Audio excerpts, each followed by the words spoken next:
All right, 5-minute warm up. Welcome. Let's get started. How to carry energy gels during a race, like a marathon, a long distance event. There are many correct ways, but there is one very incorrect way. So, the worst way that I think, by the way, this is a topic that I have overthunk way too many times preparing for a race. How am I going to carry my energy gels? Am I going to have enough nutrition? All important topics. But I've spent a lot of time just obsessing over how am I going to carry these things. And over time, I found a couple ways that have worked for me and a couple ways that do not work.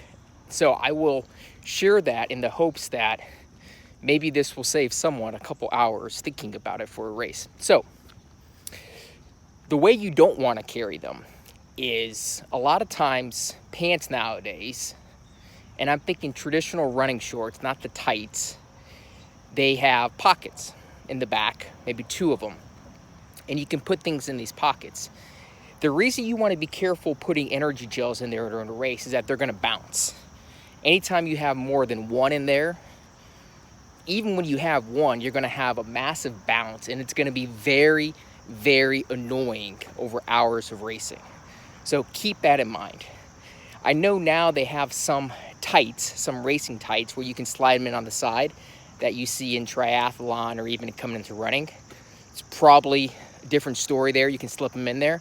But if you're wearing the traditional racing short, like a lot of people are, don't put them in your pockets. It's going to bounce way too much and it's going to be extremely annoying. That being said, there are a couple right ways that I have seen that work well.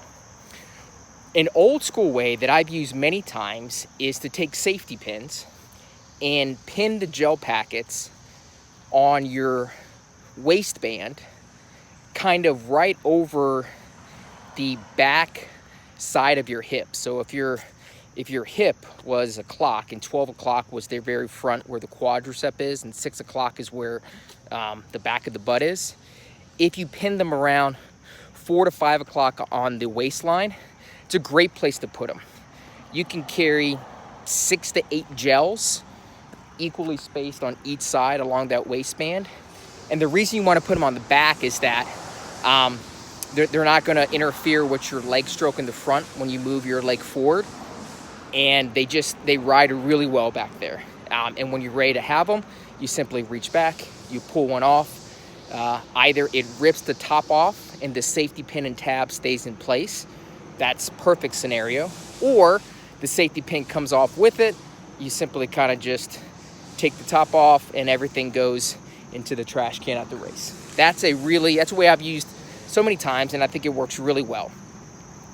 There are more, and by the way, that's a solution you can use if you forget all your gear, right? All you need to do is get safety pins from the race expo or from the pharmacy across the street before the race. Like if you forget everything, you can always pin your gels to your short and you'll be perfectly fine. Option number 2 is you can carry them in your hand. I think this is less ideal. I've seen many people do it. The reason it doesn't work for me is that I feel like, 1, you are using energy holding them in your hands, precious energy that you may need the last couple miles of the race. B, it always seems to me that my energy in my hands warms up the gels, and when I eat them, they're much more liquidy than I'm used to taking, and I don't like that texture of them. It doesn't sit as well with me.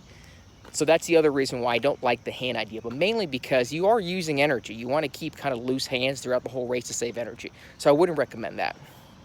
The third option is, a lot of times these fall races are colder, and so you see people wearing these arm sleeves, which are basically like a long sleeve shirt that goes from your wrist, kind of your upper tricep, but it's open by the armpit for circulation. You can tuck 4 or 5 gels in the top of those things or on the bottom of them, no problem.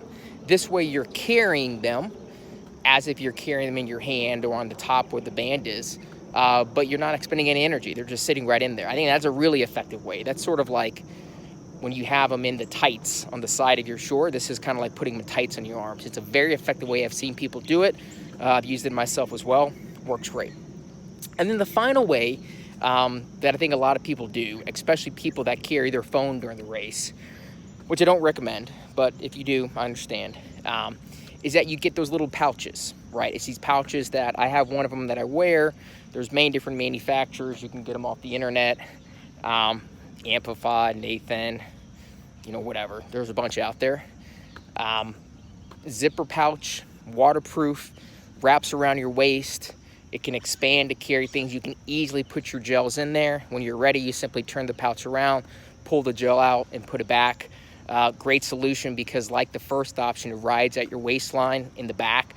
So the bulk is there. It doesn't interfere with your stride. It's very convenient to get to.